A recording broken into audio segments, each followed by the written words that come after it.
নিজৰ সন্তানক সৰ্বাংগীন বিকাশৰে জীৱনৰ বাটত আগুৱাই লৈ যোৱাৰ কাৰণে সকলো পিতৃ মাতৃয়ে কামনা কৰে।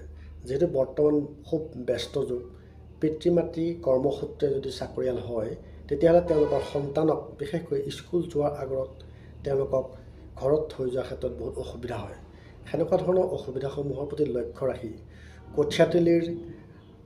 নিজ কঠীয়াতলীৰ এটা অঞ্চলত এখন আটক ধুনীয়া লিটিল প্লে স্কুল খুলিছে আৰু সেই স্কুলখন ইতিমধ্যে শুভাৰম্ভ হৈছে। আজি সেই সমগ্ৰ পৰিৱেশ দেখাবলৈ যত্ন কৰিছোঁ।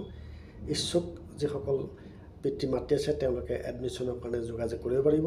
এই স্কুলখনৰ পৰিৱেশটো সঁচাকৈ বৰ সুন্দৰ আৰু বিদ্যালয়ৰ যিগৰাকী কৰ্তৃপক্ষ তেওঁলোকেও যথেষ্ট কষ্টৰে এই বিদ্যালয়খন স্থাপন কৰিছে। আপোনাৰ শিশুটোকো এই বিদ্যালয়ত নামভৰ্তি কৰিবৰ কাৰণে সুবিধা পাব।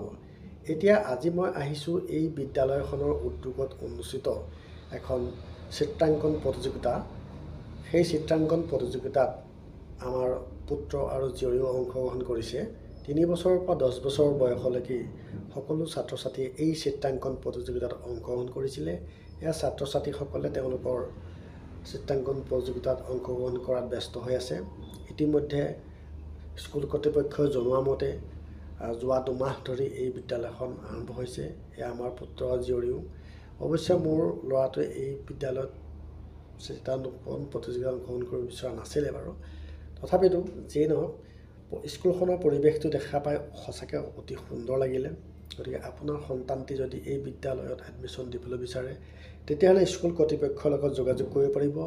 আৰু এয়া এক সুন্দৰ পৰিৱেশ। সাধাৰণতে সৰু শিশুসকলক আমি জোৰ জবস্তি পঢ়ালে তেওঁলোকে নপঢ়ে। গতিকে বিদ্যালয়ৰ শিক্ষক শিক্ষয়িত্ৰীসকলৰ যি ব্যৱহাৰ আচৰণ সঁচাকৈ অতি সুন্দৰ আৰু উন্নত মানৰ।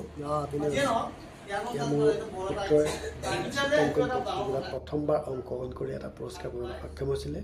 বিভিন্ন ছাত্ৰ ছাত্ৰীসকলে বিদ্যালয়ত চিত্ৰাংকন প্ৰতিযোগিতাত অংশগ্ৰহণ কৰি প্ৰথম, দ্বিতীয়, তৃতীয় পুৰস্কাৰ পাবলৈ সক্ষম হৈছে। আৰু আমাৰ এই প্ৰতিযোগিতাত অংশগ্ৰহণকাৰী ছাত্ৰ ছাত্ৰীসকলক এই ভিডিঅ'ৰ যোগেদি আমি তেওঁলোকক অভিনন্দন জ্ঞাপন কৰিম।